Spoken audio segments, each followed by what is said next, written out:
Así entramos con el análisis. Para ello nos acompaña Lautaro Rivara, el sociólogo, periodista, editor general de Alay. Nos acompaña desde Asunción, en Paraguay. Es argentino. Desde hace unos días se encuentra en la capital de esta nación suramericana para seguir de cerca, para analizar y ayudarnos a entender. Lautaro, muy buenas noches.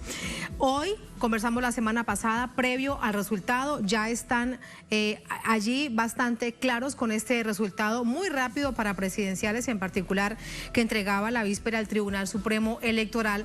Así que a ver si entendemos qué fue lo que pasó y te pregunto primero sobre resultados para la presidencia. 15 puntos toma el Partido Colorado sobre esta coalición de distintos movimientos, partidos de izquierda, centro, derecha, de Concertación Nacional. ¿Qué fue lo que pasó?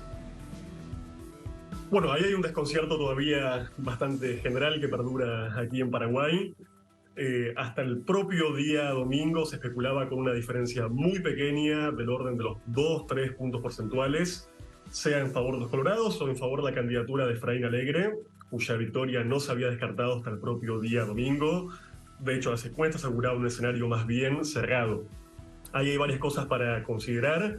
Primero que, evidentemente, la propiedad que tiene el Partido Colorado sobre un tremendo aparato electoral se reveló un factor muy, pero muy determinante. Se había especulado bastante con cuál iba a ser el impacto de las sanciones económicas de los Estados Unidos, que congelaron activos del expresidente Horacio Cartes y del propio Partido Colorado. Incluso habíamos visto que en las propias calles aquí de Asunción, la campaña de los colorados había sido bastante modesta para lo que tienen acostumbrado, y sin embargo el dominio de estas bases territoriales, estas prácticas clientelares y prebendarias, demostraron otra vez su muy holgada eficacia, por lo cual, bueno, los colorados están ratificando su hegemonía que lleva más de 7 décadas en el país. Nadie, pero absolutamente nadie, esperaba un margen electoral de 15 puntos, lo que explica la desmoralización de diferentes sectores del Partido Liberal y también, por supuesto, del Frente Guazú. El caso de Paraguayo Cubas es un poco más esperable. Se estaba vaticinando realmente un ascenso bastante meteórico. Su visibilidad en medios de comunicación y en redes sociales es realmente muy elevada en este país. Y lo curioso es que, a diferencia del Partido Colorado, sin ningún tipo de estructura ni de aparato, solamente con esta visibilidad, pudo alcanzar casi 23 puntos porcentuales, lo cual configura un escenario de un partido claramente hegemónico, que es la ANC, con ahora 2 espacios opositores diferenciados, que es por un lado la Concertación, que incluye a liberales y el Frente Guazú, y ahora también esta figura, esta estructura política emergente, que es la llamada Cruzada Nacional de Payo. Así que el escenario obviamente es bastante complejo. Aún entonces se mantiene la palabra incertidumbre después de conocido el resultado. Han pasado casi 24 horas y parece que esa sigue siendo la palabra, porque aquí lo que vemos es que las encuestas de nuevo se equivocaron, pero de manera abrupta. Luego habrá que ver entonces qué sucede con las encuestas, porque no solamente ha pasado en Paraguay, en otras partes de nuestra América Latina también lo hemos vivido. Con respecto al Partido Colorado y el año 2018, Lautaro, ¿se mantuvo o creció o disminuyó un poco? Y esto también te lo pregunto porque es importante ver a nivel interno del partido qué pasó con la fractura entre el expresidente Cartes y el actual presidente Mario Abdo Benítez. Sí, ahí lo que estamos viendo ahora es un avance notable de los colorados. Imagínense en que van a estar gobernando en 15 de los 17 departamentos del país, inclusive la mayoría de los departamentos más poblados, y que el avance parlamentario también va a ser bastante notable. La ANC va a colocar 23 senadores cuando los liberales tendrán solamente 12 y el Frente Guazú apenas 1. Entonces, el avance se da en el plano ejecutivo, pero también en el plano legislativo, y parece ser realmente imparable. La composición, por ejemplo, global del Parlamento va a ser muy difícil poder pasar por allí alguna ley con algún viso de progresismo, con esta especie de alianza tácita que seguramente se conforme entre los diferentes partidos conservadores. Después hay que decir que esta interna muy virulenta que tuvieron los colorados desde el mes de diciembre del año pasado no se expresó en resultados electorales concretos. El Partido Colorado pudo presentar una candidatura muy positiva para ellos, que es la de Santiago Peña, que de alguna manera logró sintetizar los elementos de tradición y también las ansias de renovación en clave quizás más moderna, más tecnocrática, que diferentes sectores de este partido tan histórico están impulsando hace tiempo. De hecho, el principal ganador no es el próximo presidente de la República, sino que es el propio Horacio Cartes, que ahora podrá renegociar el estatus colonial de Paraguay con los Estados Unidos desde un lugar de mayor fortaleza y que incluso queda muy bien parado para enfrentar los procesos judiciales en su contra, tras que fuera declarado como significativamente corrupto por las autoridades norteamericanas. Sí, que esto también es bastante paradójico, pero da cuenta, te lo pregunto además, en terreno, Lautaro, del poder que tiene el expresidente Horacio Cartes. Investigaciones en Estados Unidos, investigaciones en Brasil, pero no dentro del Paraguay, por más que existan las denuncias y que permanezcan. Lo que vamos a ver entonces en materia internacional será más de lo mismo, te lo pregunto no solamente en clave latinoamericana con respecto a relación con Venezuela, sino también la política de una sola China, en la que Paraguay sigue hasta ahora como el único, porque los otros ya se han ido retirando, como vimos el caso de Honduras con la expresidenta Xiomara Castro de Zelaya, de mantener relaciones con Taiwán y romper, tal como lo hizo este gobierno hace ya unos años, el de Mario Abdo Benítez con China. Y ahí pensando en los intereses geopolíticos de los grandes jugadores globales, digamos que la política de Paraguay hacia Estados Unidos no estaba en debate, ese alineamiento es realmente total y es transversal al conjunto de las élites locales. Sí estaba más en debate la posible apertura de relaciones diplomáticas con China, siendo que Paraguay es hoy el único país de Sudamérica que sigue reconociendo a Taiwán. Se imaginarán que el día domingo respiraron profundamente en Taipei, porque se creía realmente que una victoria de Efraín Alegre podía predisponer hacia un avance en el mismo sentido que lo han seguido algunas naciones centroamericanas y caribeñas en los últimos años, reconociendo ahora la política de una sola China.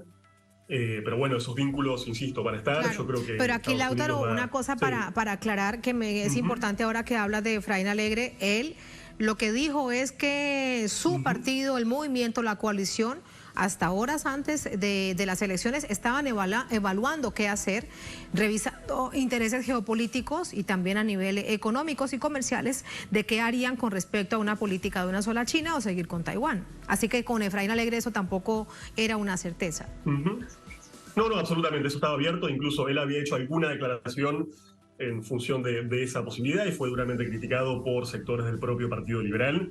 Y además no podemos olvidar que la concertación es un espacio inmensamente amplio y contradictorio, que incluye a sectores de izquierda, a liberales y también a partidos que están incluso a la derecha que los propios colorados, como es el caso del partido Patria Querida. Entonces, evidentemente, consensuar algún tipo de política exterior no iba a ser fácil, aún en el caso de que Alegre llegara a la presidencia de la República. Pero bueno, ahora vamos a ver un escenario de absoluta continuidad, de alineamiento automático con los Estados Unidos, considerando bueno, la importancia geopolítica que tiene el Paraguay como un espacio natural de circulación de diferentes economías, tanto lícitas como ilícitas, lo cual lamentablemente va a poner al país en un escenario, una especie de asintonía en relación a una Sudamérica que ha avanzado en una especie de segunda ola progresista y que estaba, por ejemplo, discutiendo en estos mismos días la reactivación de la UNASUR. Yo creo, sin embargo, que la ANC es un partido bastante pragmático y capaz de establecer relaciones diversas, incluso contradictorias, como por ejemplo con este anuncio de reconocer al gobierno de Nicolás Maduro en Venezuela.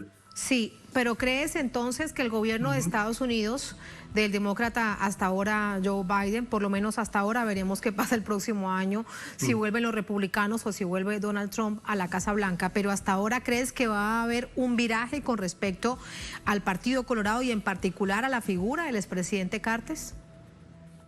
Sí, podríamos decir muy esquemáticamente que el ala demócrata de los Estados Unidos venía cultivando mejores relaciones con el todavía actual presidente Mario Abdo y que más bien los republicanos tienen una mayor afinidad electiva con la facción liderada por Cartes.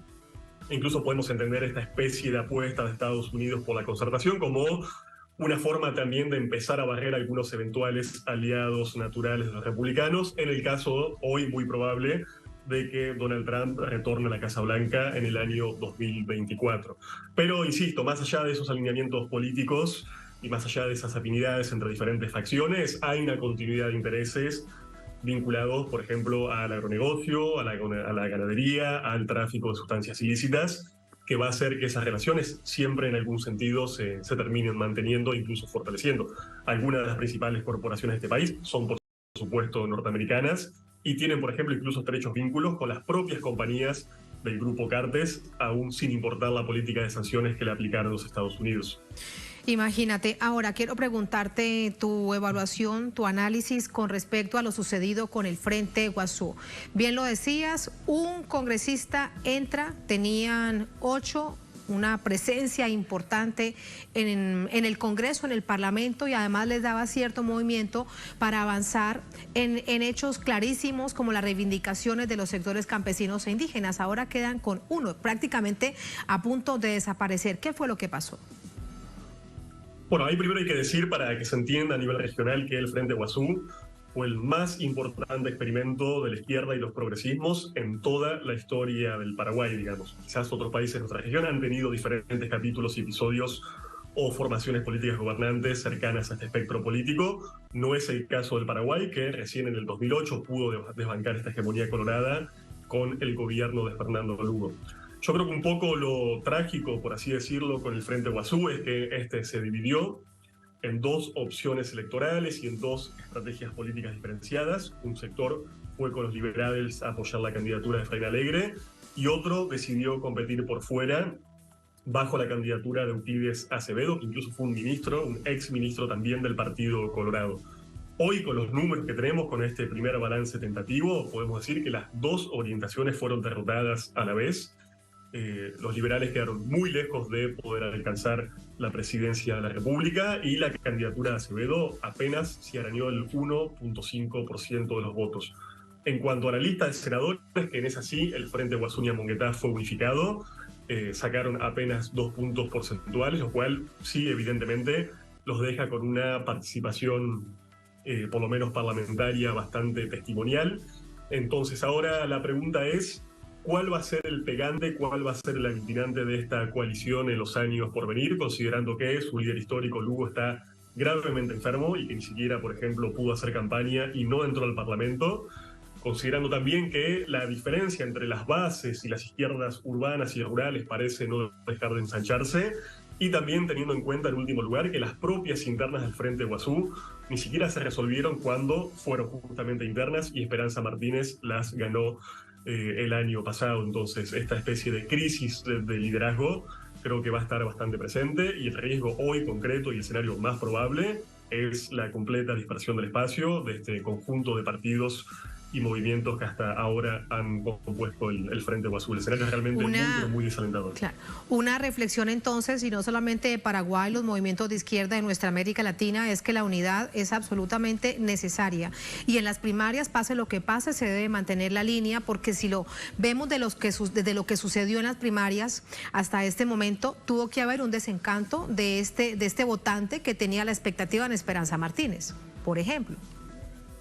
Sí, yo creo que, hubo un sentido de la oposición que el Frente Guasú de alguna forma ha dejado de representar, por lo menos para buena parte de la sociedad paraguaya. Por eso hoy la paradoja es que si bien tenemos un partido hegemónico y 2 bloques de oposición que a priori tienen la misma fortaleza electoral, la realidad es que es a nivel de liderazgos. Yo creo que para el conjunto de la población paraguaya, o para una cierta mayoría, hoy Payo Cubas es visto como un opositor mucho más claro y mucho más neto frente a la hegemonía colorada, dado que su espacio y su partido prácticamente inexistente tiene una candidatura fuerte, visible y realmente muy histriónica.